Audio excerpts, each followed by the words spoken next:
Hi, this is Busy Beater and I'm Ollie. Today I want to give you 5 great tips on how to improve at climbing if you're struggling to fit it into a busy life. And for me, I find between work and family life, there isn't a lot of time to be able to follow the typical kind of advice that you find online, which is, just do more climbing or squeeze in 2, or if you can imagine it, 3 climbing sessions or training sessions in a single day. Just doesn't really work in the life that I have, and probably the life that many people have who are quite busy. So what I want to talk to you about today is 5 tips that I've used myself to improve, that have helped me find and organize my time and make it as successful as possible. And I'm sure if you use them, you'll find that you'll get good results on them too. Tip 1: create a plan. One of the best things you can do is look at your week, assess where you can create space or where you have space to be able to carry out your climbing or climbing related activities, training, whatever it might be, and to actually write that plan down. Now, in one of the future videos I'm going to put out, I'm going to talk you through creating a training plan, and I'm actually going to show you the one that I've done for myself and that I try to follow each week. It's really useful to have it there. It becomes a part of your weekly routine, and when you're a person who tends, like I do, have quite a busy job, quite busy outside of work quite often, having that routine each week, I just know when I'm going to be climbing, allows me to start to plan around it. Super important. Please look for that video that comes out soon, and make a plan for yourself and start to stick to it. Tip 2: stick to your plan. So now you've built a plan, what will happen probably is that you'll come back from work, you'll be tired, some days you'll be frustrated by something that's happened. What you feel like doing is just sitting on the sofa, maybe sticking on some Netflix or something like that. What you've got to do is try and motivate yourself to stick to that plan that you created. One of the things that really helps with training and improvement is consistency. And if what you're finding is each week you're dropping a session here, dropping a session there, because you're not really feeling like it, you're going to start losing the routine, losing the frequency. You'll stop seeing the improvement. Maybe you'll improve a little bit, but you won't get as much out of it as you could have done. And when you start sticking to it, you don't really feel like going, but you actually go and do it anyway, you get a really good positive boost from it. You get that sense of actually, you know what, I pushed through. You'll end up really enjoying the climbing anyway, whatever you're doing, right? Once you get there, even if you're tired, even if it's not the most amazing session that you've ever had because you feel a little bit wiped out from the day, you'll come back feeling a lot better from it, and that'll reinforce the cycle of that routine and that plan that you have for yourself. So when you have a plan, try and stick to it week in, week out if you can. If you need to, move things around a little bit. If you absolutely have to, it's best when you form a plan, you're creating it probably with particular rests and things in between at specific times. And so really you want to try and keep the rests the way that you've planned them out. But if you really need to, one particular evening you've got to do something, you want to go out, or you've got a social thing going on, whatever it might be, you move your session, bring that session to another day and still do it, so that in the week you've still got your whole set of sessions. The other thing that's worth also saying is that if you do miss the odd session here or there, what I do is I tend to typically, unless I feel really strongly about the session that I missed, I tend to just come back into my routine where I would have been the next day.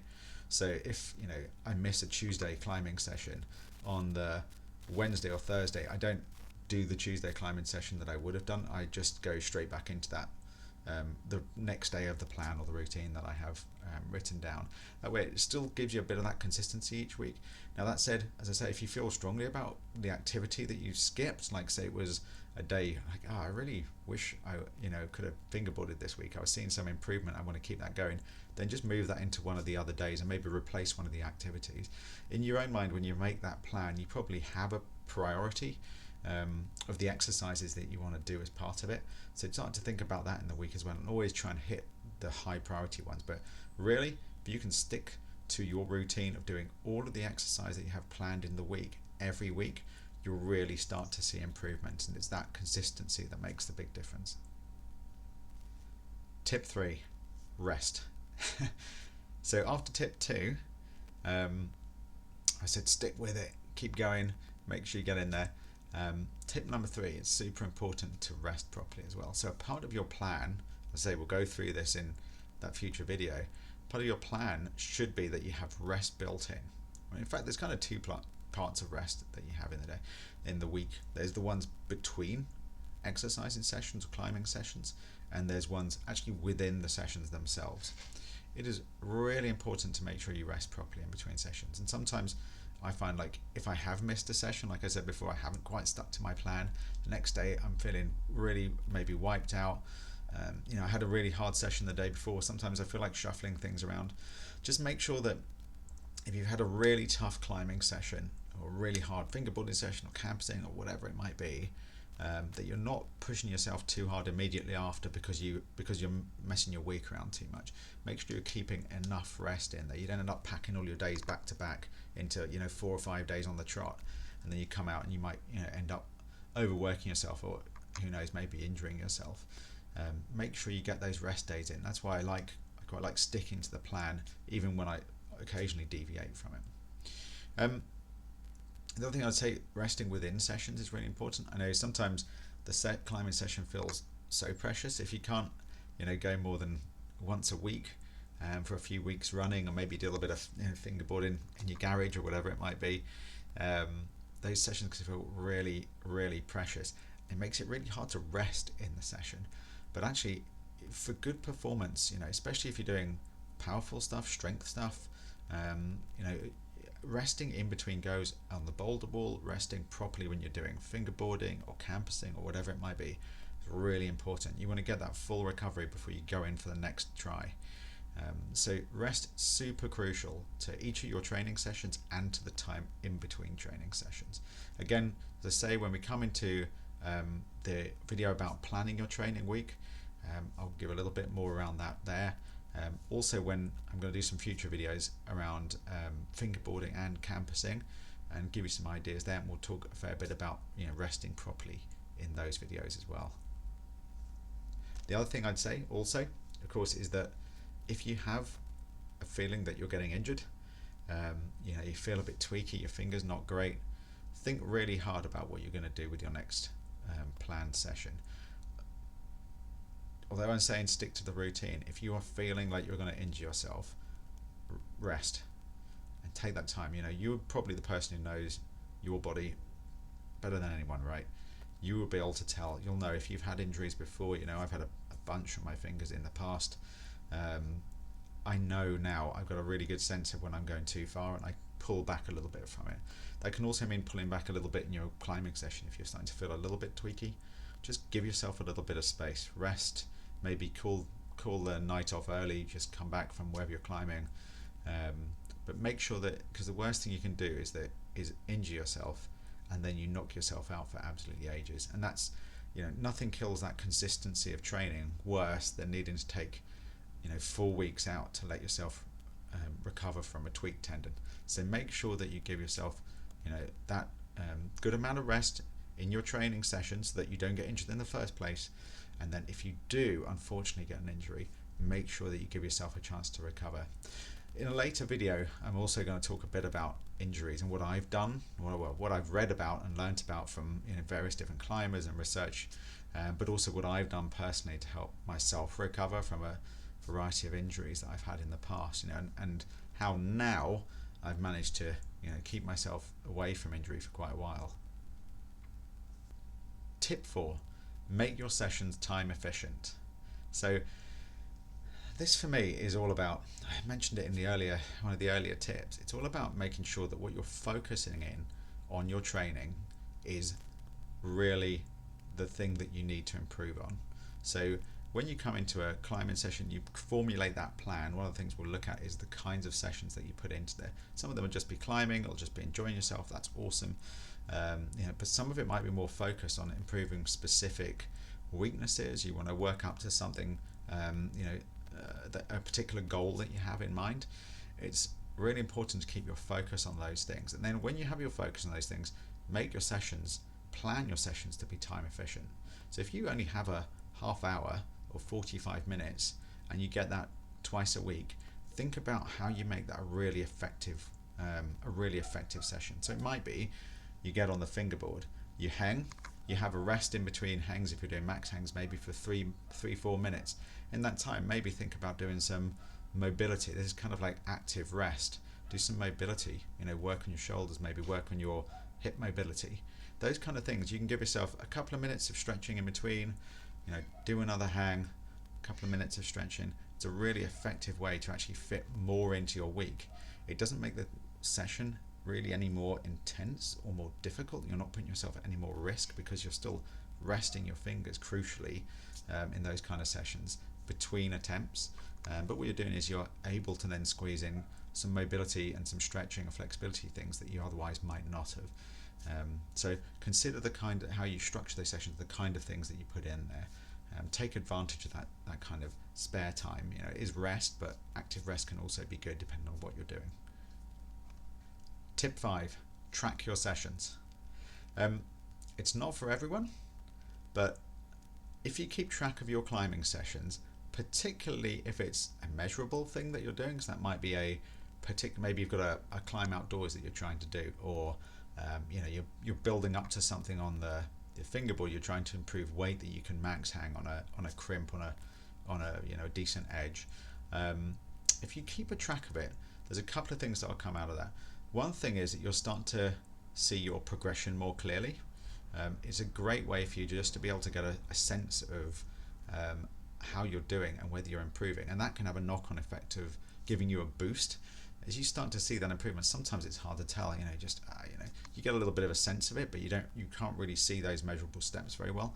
Personally, I like to keep a track. I have a little logbook that I keep, a little bit nerdy, but I write down every time I have a session, every time I climb, if I do my fingerboard, and I track what I'm doing in this book.